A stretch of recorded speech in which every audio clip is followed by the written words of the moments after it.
Good morning बच्चों। और कैसे हैं आप? कैसी चल रही है पढ़ाई? ठंड बहुत पड़ रही है और ठंड में खूब पढ़ने का मौका मिल रहा होगा, तो इसी प्रकार से पढ़ते रहिए। और आज हम आपके लिए एक चंद्रा क्लास के द्वारा एक नया टॉपिक लेके आए हैं, वो है पार्टिसिपल। क्या है? पार्टिसिपल।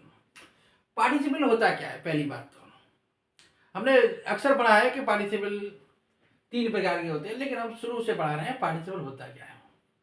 पहली बात, पार्टिसिपल एक कंडीशन होती है। क्या होता है? पार्टिसिपल एक कंडीशन होती है। कंडीशन होती है। नंबर 2, कंडीशन में कर, करके, हुआ, हुई, हुए, इस प्रकार के शब्द लगे रहते हैं। कंडीशन में कर, करके, हुआ, हुई, इस प्रकार के शब्द होते हैं, या सब इस प्रकार के शब्द लगे रहते हैं। क्लियर?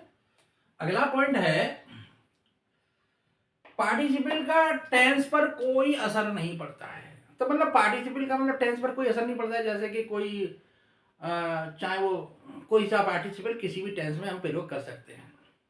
ठीक है? इसीलिए कोई सा पार्टिसिपल कहीं पर भी प्रयोग किया जा सकता है, तो इस पर टेंस का कोई असर नहीं पड़ सकता है। कोई सा पार्टिसिपल, तीनों होते हैं, तीनों किसी भी टेंस में आ सकते हैं। ये बात है कहने का। किसी भी पार्टिसिपल का प्रयोग किसी भी टेंस में किया जा सकता है। अगला पॉइंट ये है तो किसी भी पार्टिसिपल का प्रयोग हम किसी भी टेंस में कर सकते हैं। अगला पॉइंट है, पार्टिसिपल 3 प्रकार के होते हैं। कितने प्रकार के होते हैं? 3 प्रकार के होते हैं। तो नंबर 1 है ए,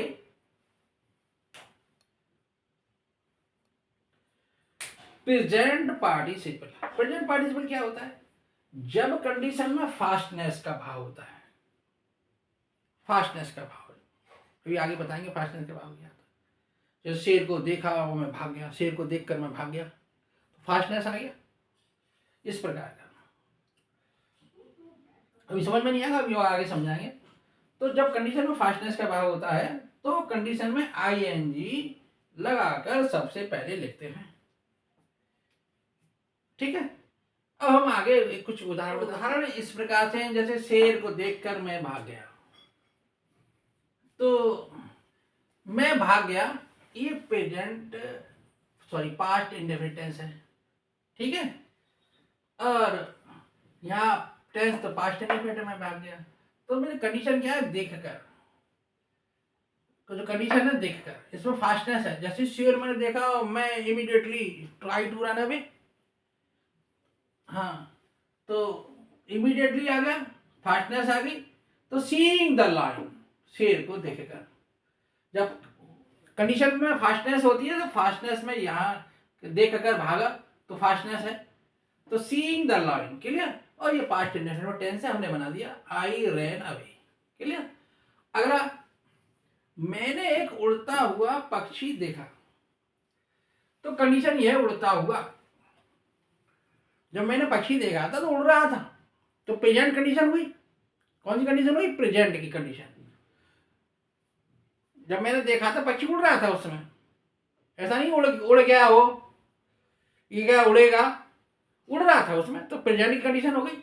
तो कंडीशन की बात हो गई है। कंडीशन को छोड़ दो, बाकी मैंने एक पक्षी देखा, आई सा। क्या देखा? उड़ता हुआ, फ्लाइंग बर्ड। टेंस अपनी जगह बना, आई सा मैंने देखा।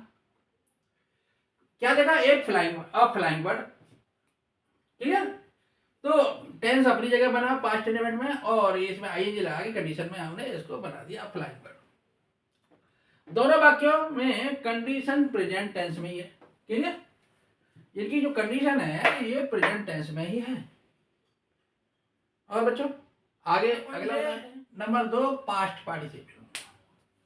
क्या है? Past participle. तो इस बच्चों इसमें क्या होता है? इसमें कंडीशन की जानकारी नहीं हो पाती है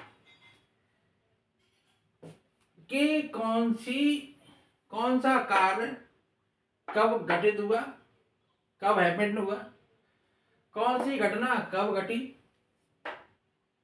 तो कंडीशन में वर्ब की थर्ड फॉर्म लगाते हैं। क्या लगाते हैं? कंडीशन में थर्ड फॉर्म लगा देते हैं। तो इसमें क्या, इसमें कंडीशन की जानकारी नहीं हो पाती है कि कौन सा कार्य कब हुआ, कौन सी घटना कब घटी और कहाँ घटी और किसने घटना की, इसकी कोई जानकारी नहीं हो पाती है। तो उदाहरण के लिए जैसे कि मैंने एक मरा हुआ कुत्ता देखा। अब मरा हुआ कुत्ता देखा है अब वो कुत्ता किसने मारा, किसने मारा,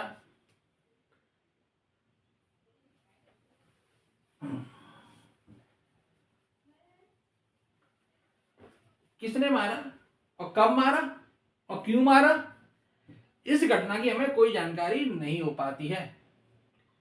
तो कुत्ता कब मरा, किसने मारा, तो इस इंसिडेंट की या घटना की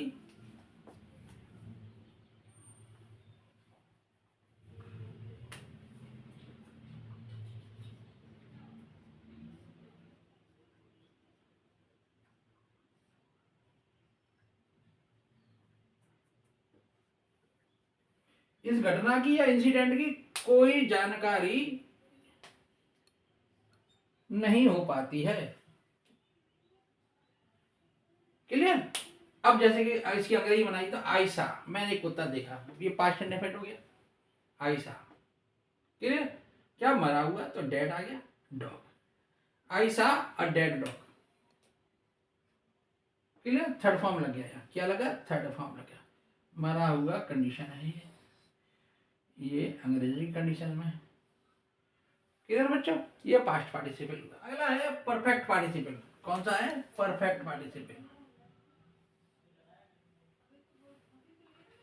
इसमें क्या होता है, इसमें एक कार्य समाप्त होने के बाद तुरंत, क्या है, तुरंत दूसरा कार्य शुरू हो जाता है। तो एक कार्य जैसे खत्म होगा वैसे तुरंत दूसरा कार्य शुरू हो जाएगा। तो इसमें हैविंग प्लस कंडीशन में आइए थर्ड फॉर्म लगाते हैं। क्या लगाते हैं, हैविंग प्लस कंडीशन में थर्ड फॉर्म लगाते हैं। जैसे कि पढ़कर वह चला गया, तो शब्द क्या है, पढ़कर। तो हैविंग रीड, रीड को थर्ड फॉर्म बोलेंगे red, having red he went away. अगला है खाना खाकर वह सो जाएगा, तो ये फ्यूचर में आ गया। तो हमने कहा टेंस का कोई असर नहीं पड़ता इस पर, कोई सा पार्टिसिपेट किसी भी टेंस में प्रयोग कर सकते हैं। तो ये एक उदाहरण देखने को मिला हमें। तो having eaten the food he will sleep. ठीक है बच्चों। आगे तो पार्टिसिपेट हमने बताया 3 प्रकार के होते हैं। फिर उसके बाद एक और कंडीशन होती है उन तीनों, प्रेजेंट, पास्ट और परफेक्ट के अलावा। इसमें क्या होता है, जब कंडीशन में डबल एक से शब्द या 2 बार एक से शब्द का प्रयोग होता है, 2 बार एक से शब्दों का प्रयोग होता है या डबल एक से शब्दों का प्रयोग होता है, तो इनमें वाइल प्लस कंडीशन में आईएनजी लगाते हैं। जैसे कि पढ़ते पढ़ते मैं सो गया, तो वाइल रीडिंग कंडीशन में, वाइल रीडिंग, पढ़ते पढ़ते वाइल रीडिंग। क्लियर हो गया। मैं सो गया, इसकी अंग्रेजी बना दी आई सेलेक्ट। अगला टेंस है खेलते खेलते, हमने 2 का मतलब है 2 बार, ये खेलते खेलते हमने 2 बार ना लिख के 2 अंक का प्रयोग कर दिया है, तो ऐसे भी लिख सकते हैं खेलते खेलते वह गिर गया, तो वाइल प्लेइंग तो ही फेल डाउन। ठीक है। एक और पॉइंट बचा है वो अभी बता। अगला कंडीशन है जब वाक्य में कंडीशन या दशा का वर्णन होता है, हालात का वर्णन होता है, तो बीइंग प्लस कंडीशन में थर्ड फॉर्म लगाते हैं। जैसे थक कर मैं छांव में बैठ गया, मैं थक गया, हालात ऐसे थे, मैं काफी थक गया, हालात की कंडीशन की बात करी जा रही है। तो बीइंग टायर्ड थर्ड फॉर्म लगाती, बीइंग टायर्ड, तो मैं छांव बैठ गया, ये पास्ट टेंस में आई सेट अंडर द शेड। ठीक है। हाँ बच्चों, और क्लास कैसी लगी? अगर क्लास अच्छी लग रही है तो उसको आगे बढ़ाएं और सब्सक्राइब करें चैनल को। और बच्चों सबसे बड़ी बात यह है कि हम जो पढ़ा रहे हैं आपको ट्रांसलेशन थ्योरी पढ़ा रहे हैं।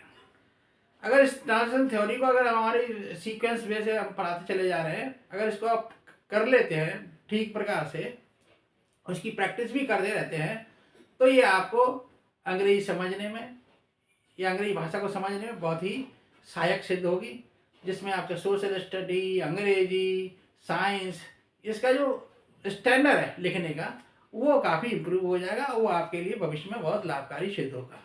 ठीक है बच्चों, धन्यवाद।